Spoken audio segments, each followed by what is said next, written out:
Tigers, the famous American volunteer group, wing their way across China for the last time as volunteers. For 8 months, these Chinese signs have been the only insignia of the most spectacular and efficient fighting force in aviation history.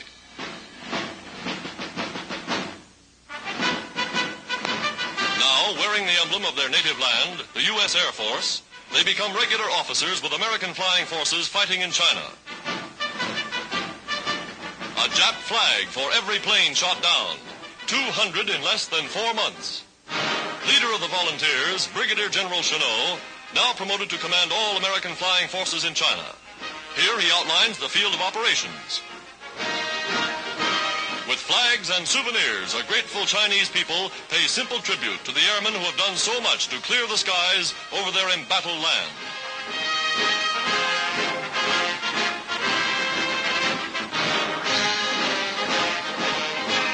Clearing the skies for much-needed supplies. Supplies which in turn are exchanged for the valuable raw products of China.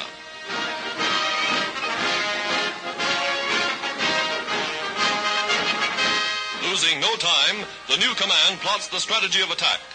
By an elaborate far-flung system of Chinese listening posts, word is flashed, Japanese planes on the way, and the red ball goes up over the field. Signal for pilots to take to their ships.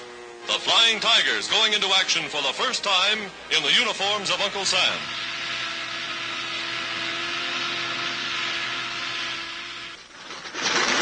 Newly assigned pilots go with the veterans. Schooled in the fighting tactics, Chenot has proven superior. Roaring aloft, they seek the enemy, their flying generals still at the controls. The new American Air Force over China, carrying on the tradition of the famous Flying Tigers.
Hello, Warren Briggs here.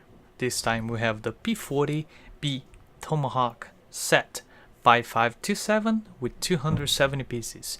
This airplane is a replica of the one used by the American Volunteer Group. On this set we have different sticker numbers that I will explain to you, and so you can choose which one you liked best. With the tail number 3 we have John Richard Rossi with a total of 6 kills. With the number 7 tail we have Robert Neal with 13 kills, and he was the best ace on the American Volunteer Group. And last, the number 21 tail, Gregory Bovington, the Papi, with 2 kills. So for my airplane, I chose the number 7, flown by Robert Neal. And considering that the tail number, the serial number 8182 was actually flown by Papi, so if you want a more authentic look, you should use the 21 sticker on the back and also on the front. This plane here, it's really nice plane, especially, I don't know if you guys catch the build, but when you're building this aircraft, you have 2 different parts. You have to build both of the wings separate and then attach to the middle part here. That was a little bit complicated, but it can be done, but I actually messed it up a little bit on the build. Here we have the pilot minifigure. It's a regular minifigure, not too much different than the other pilots from Cobi. Just a simple print of the parachute and vest, and the hat, flight hat with goggles. On the front we have 2 separate stickers also right here for the mouth. There's actually 3-part stickers on the bottom here, this part here, and another one right here. We also have to put some more stickers here on the air intake, and also the eyes that they could have done printed. The symbol here, in pursuit, that was for the first American Volunteer Group. It's printed, really nice, neat. And we have right here the round nail for the Chinese Air Force.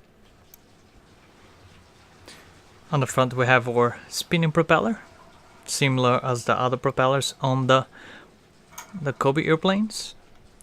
And we have actually a little brick part here that sticks out. That's really nice detail here on the front. Or removable cockpit, so we can put our minifigure inside. And right inside the little yoke piece, and we can just put our pilot back. Foldable landing gears, similar to the other ones also, although a little bit different. It was built differently. We have the little flat bricks here, so it doesn't spin like the other ones, which I really like it. They also added some sloped bricks on the front of the wing, actually halfway here. It gives like a better look for it. And the 2 MG guns on the front, and also this little part here. You've seen the other airplanes, it's a pitot tube and movable ailerons, but similar to the other ones. no movement on the tail section. And if you guys can see here, this part here, it's actually offset. I thought I made a mistake when I built, but that's how they designed this one. It doesn't go flat like most of the aircrafts, the other ones that would go all the way here and would follow this line. Actually, they designed like that. The aircraft color, it's really good, especially like the black and brown combination. I really like it, and you have the options to build your own by using the stickers. As I mentioned before, if you don't mind the serial number of the airplane not matching your choice, if you choose between the tail number 7 or number 3. We also have our stand that accompany this aircraft with a Curtiss P-40B Tomahawk and a little American insignia, even though it was flown for the Chinese, but were all American pilots that flew the aircraft. And there's a view of the aircraft on the stand. Really nice piece to have on a shelf, and with the landing gears up. And we also can place your aircraft on different positions on the stand, like this. You can just play around and see which position I like the most. And we also can move the plate a little bit around. You have to rearrange this stand here so you can stick it, but you look the way you like. And that's the review for the P-40 of the American Volunteer Group. I hope you liked my review, and please make sure to subscribe if you haven't done so, and thank you so much for watching.